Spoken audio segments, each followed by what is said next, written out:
This video is brought to you by Harold Sack, who gave me a massive 1 year's worth of subscriptions on Patreon.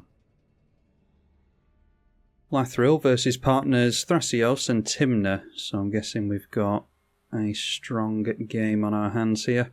Keep that because of the Soul Ring and access to multiple colours. Crack the Windswept Teeth for black mana before our opponent can do anything about it.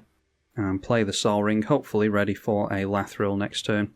Playing a tap land is really good, so hopefully there's no force of will here. Skull Clamp is excellent as well, get down the Lathril. Alright, so now we will test them, see if they've got any kind of interaction for us. Could get down the Elvish Archdruid first to buff our commander, but I think I want to get the Summoning Sickness away from Timberwatch Elf first. And I've got a feeling that they're going to remove our commander anyway. Okay, surprisingly we land there, so that is 2 damage and 2 tokens. Throw out a land, and we want counter magic out of their hand so that the Skull Clamp lands. So we could bait that with the Elvish Archdruid, but then that switches off the Skull Clamp, so now we'll just go for the Timberwatch Elf. They are holding up priority, and we'll try the Skull Clamp. Clamp onto one of our tokens. Managing to land that as well, surprisingly. They've got 7 cards in hand. So we'll draw 2. That gets us into a sack outlet in Altar of Dementia, switching back on our Skull Clamp once we get a Lord into play. Draw a Deathrite Shaman as well, which could be useful against flashback effects. And struggling on lands apparently, there are 8 cards in hand. And discarding a Woodland Bellower. Another land for us, so we can go for... yeah, let's go for the Elvish Archdruid. That will buff our creatures for some more damage. Use the floating mana, put that on an Elf Warrior, because we can get out the Altar of Dementia this turn. Won't show our opponents that we've got the mana yet. Swinging with everything except the Timberwatch Elf, because that's going to make us some more tokens, hopefully. Once again allowing us through, as you would expect. I'll buff up the Lathril with the Timberwatch Elf. Makes our Lathril a 7/8, so we deal 7 commander damage, taking them up to 9 commander. And that's a bunch of Elf Warriors, making this thing very, very scary. We'll go Altar of Dementia, and this will mill our opponent a bunch of cards if they decide to wipe the board on us. They might be holding on to a Toxic Deluge and just hoping that they get into a land. Oh, I've noticed that they've actually got a companion as well. That is a Muri Collector, so maybe not a really spiky version of this build. Alright, unfortunately they just decide to scoop at that. It's likely that we're pretty damn close to getting them next turn anyway. Yeah, we just draw into Jiraga Tree Speaker, so I'll probably play that next turn, and then we can buff our Lathril up by 11. So that means that we get lethal commander damage on them next turn. Yeah, pretty fast one, so we'll try again. Lathril versus Drana this time. Be interesting to see if this is a tribal deck. 1 lander, no good. That's really close to being a good hand. We're going to have to go down another card. Or our opponent could just quit. Up against Kodama and Kraum partners here, and once again into a 1-lander. Alright, nice 2-lander this time. We have Patriarch's Bidding, but not many creatures, so yeah, we're not going to do well this game. Let's get rid of the Patriarch's Bidding. Basically just keeping that one because it's got 2 lands in it. Our opponent gets into fast mana, so that doesn't bode well for us. As well as some ramp. Alright, well, this should be a fun one. Soul Ring, Mana Crypt, and a Steve. 4 cards left in hand. Well, we got into another land at least. That puts us a step closer to our Lathril. Play out the Prowess of the Fair. Balaged Recovery, grabbing back the Sakura Tribe Elder. And then replaying that once again. Okay, a Viridian Zealot can destroy an artifact or enchantment. Just going to play out the Shaman of the Pack here. It's not going to lose our opponent much life, but it's good use of our mana here, I think. Ethereum Horn Sorcerer is a 6 mana spell with Cascade. You can bounce it back for 3 mana. They cascaded into more ramp in Simic Signet. Down to 2 cards. They've got a whole lot of mana. Haven't played their commanders yet, though. Of course, they've got absolute god draws here. Sylvan Library. Cover of Darkness for us, so that is an artifact, but does Fear care about artifacts or just colourless? Except by artifact creatures and or black creatures, alright, so this isn't colourless, but it is an artifact creature, so they could block still with Cover of Darkness in play. Not drawing into another land, I'll just replay the Viridian Zealot. I would be half tempted to blow up the Sylvan Library there.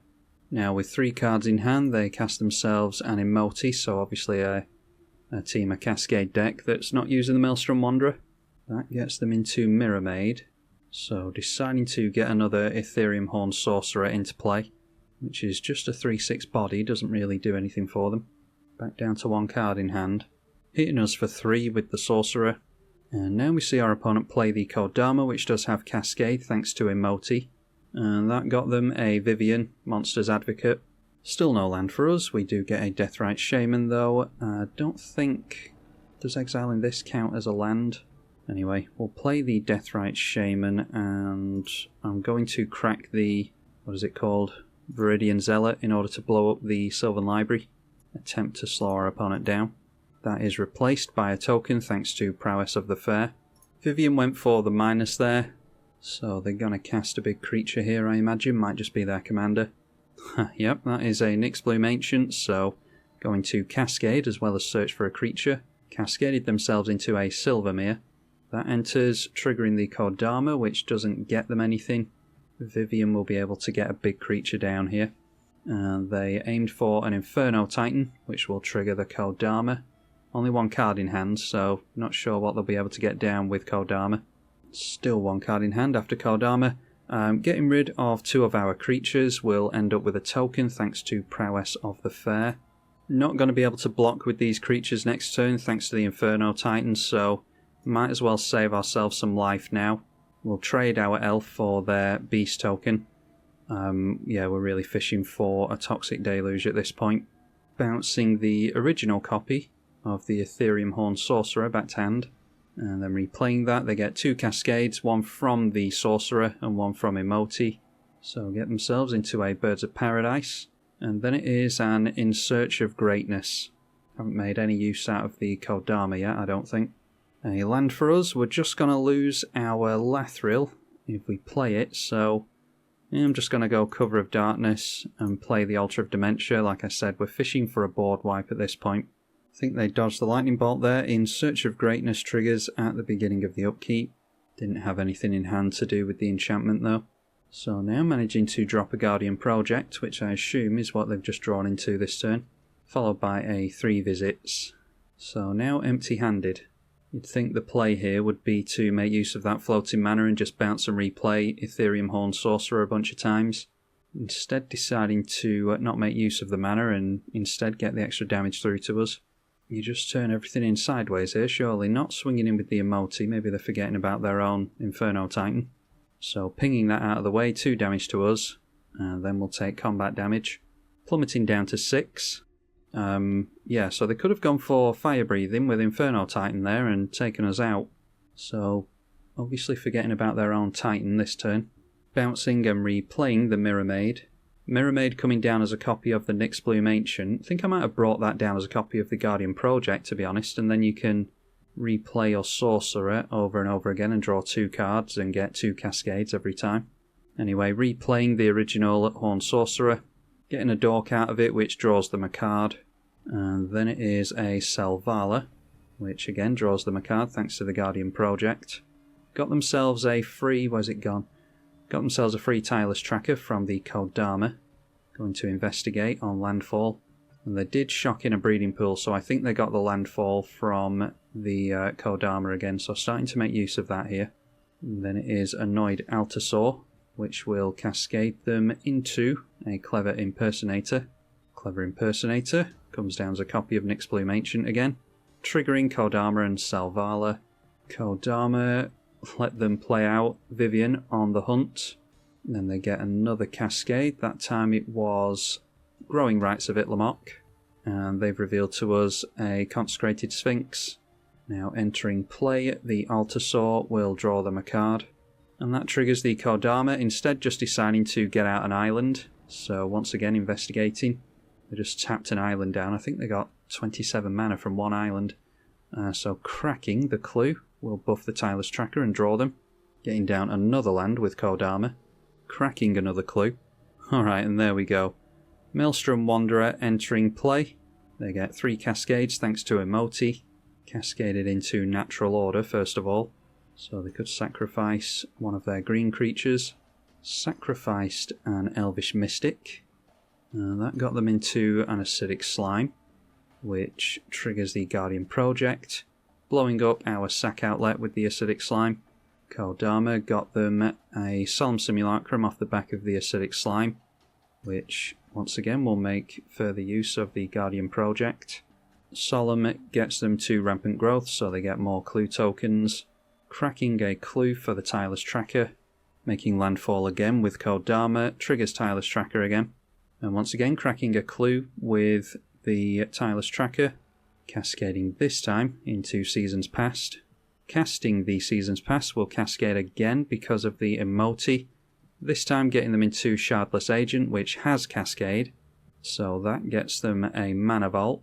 Drawing from the Shardless Agent, Kodama just gave them another land, I think, cracking a clue, and Seasons Past being pointed at the highlighted green cards here, most noteworthy of which being the, the Natural Order going back into hand, cascading into a Cultivate now, so more landfall, cracking a clue, making another land, this time it is Gaia's Cradle, they're up to 10 cards in hand, cracking a clue again. Then Maelstrom Wanderer finally enters play, triggers Guardian Project, as well as the Kodama. Surely they can get something here with the Kodama. Don't think they did get anything with Kodama and the Maelstrom Wanderer entering. Ugin the Ineffable now, again, has Cascade. Bear in mind, they could have just gone for the Fire Breathing on Inferno Titan, instead of doing all this. That gets them a turnabout, so they can untap all their lands, which they do. Now casting Hullbreaker Horror. Cascades them into Abundance. Balaged Recovery gets them back the Turnabout. Return a permanent to its owner's hand. They returned the Inferno Titan back to hand. Casting Inferno Titan again. So, yeah, really roundabout way of doing it. They're pretty much going to Lightning Bolt us twice here, I would imagine. Just bounce the Inferno Titan back to hand once more. Cascade into Farseek. Bouncing their own Sol Ring back to hand. Lightning Bolt straight to the head, other things happen as well. Get their Sol Ring back into play with Kodama and Inferno Titan being cast. Now casting Acidic Slime, bounces their Inferno Titan back to hand, blowing up our black mana with the slime. And finally casting the Inferno Titan, cascading into Rashmi, and eventually managing to work out a win. Hopefully you all enjoyed it. I'm going to go bang my head against the wall. Thank you for watching.